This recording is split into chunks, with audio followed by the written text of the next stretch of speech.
Yan, O, yan. dapat. Sa mga newbie, kailangan matutunan niya, katulad kayo doon. Yan. Tinuturo ko sa kanya to. Yung mga simpleng preventive maintenance, malaking bagay yan. Huwag nyo kakalimutan yan. Habang hindi pa tag-ulan, alagaan nyo na sa grasa. Tinusangin nyo, wala na halos grasa yan. Ito Yung, lalo. speedometer gearbox nyo, wala na rin. Diyan nasisira yan. Diyan nasisira yung mga bearing. No, lalo na pagdating ng tag-ulan, yari yung bearing nyo. Gastos na naman yan.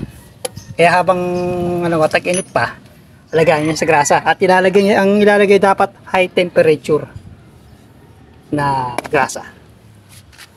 Ito, babaklasin pa no? Hindi na, wag mo na kalasin yan. Kakargaan lang dito. Kita mo, bimili pa siya talaga ng impact wrench. Ayun yung mga gusto talaga matuto. Mas importante kasi yung yung meron kang konting alam, di naman kailangan maging eksperto ka sa motor. Importante yung meron kang alam sa preventive maintenance. Makakatibid ka na, natututo ka pa. Yan, ito gagamitin yung high temperature.